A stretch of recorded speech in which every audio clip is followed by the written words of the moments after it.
मध्ये सांगतोय ఇద్దరిని దేవుడు చేశాడండి. दोघांना देवाने बनवलं. పురుషుడిని చేశాడు, पुरुषाला केलं, స్త్రీని చేశాడు. स्त्रियाला पण केलं. అయితే వారిద్దరిని ఎలాగ చేశాడు? तर त्यांना कशा प्रकारे केलं?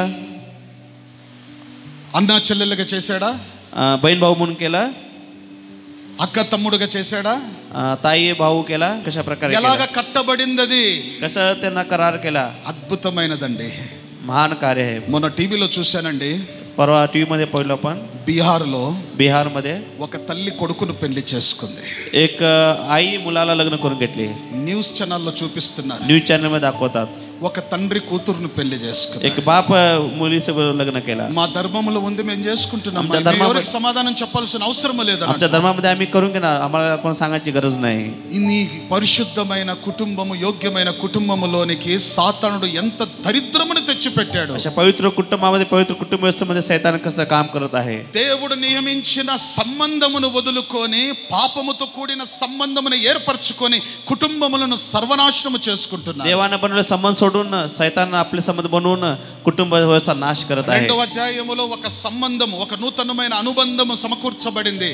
उत्पत्तीमध्ये दुसऱ्या अध्यायामध्ये एक नवीन एक नातं देवाने बांधलेलं आहे. లోకములో మొట్టమొదటి అనుబంధం ఏదైనా ఉన్నదంటే అది సంబంధం ఏమైనా సమకూర్చాడు దేవుడు అంటే భర్తను భార్య భర్తలుగా ఇద్దరిని చేసినట్టు. प्रत्येक पहिलं जे नातं देवाने बनवते पती आणि पत्नी आहे. తర్వాత రెండో అధ్యాయము 24వ వచనములో చూస్తే दुसरा अध्याय 24వ वचनामध्ये पाहिलं तर వారిద్దరిని ఒకటిగా చేసెను అని ఉంది. त्या दोघांना एकत्र केलं म्हणून आहे. భార్య భర్తలుగా వారిని నియమించి पती पत्नी त्यांना नेमणूक करून వారిని ఒకటిగా చేశాడు. त्यांना एक असं केलेलं आहे. ఇది మొదటి సంబంధం. हे पहिलं नातं आहे. ఇది దేవుని చిత్తముతో జరిగిన సంబంధం. हे देवाच्या योजनेद्वारे बनलं पहिलं संबंध అందుకే आहे. ఈ రోజు ప్రతి ఒక్క సంబంధము దేవుని చిత్తములో జరగాలి.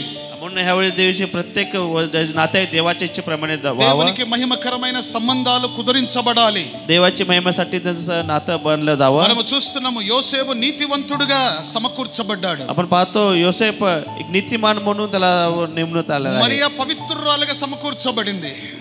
మరియా పవిత్ర స్త్రీ म्हणून त्याला వారిద్దరిని చూసిన దేవుడు వారి మధ్యన యేసు ప్రభు జన్మించాలి, వారి కుటుంబములోనే జన్మించాలని ఇష్టపడ్డాడు. त्या दोघांचं जीवन बघून त्या कुटुंबातच त्यांना येशू प्रभू जन्माला पाहिजे म्हणून देवाने ఈ రోజు దేవుడు నీ కుటుంబాన్ని ఇష్టపడుతున్నాడా? आज तुमच्या कुटुंबाला देव इच्छा करत आहे का?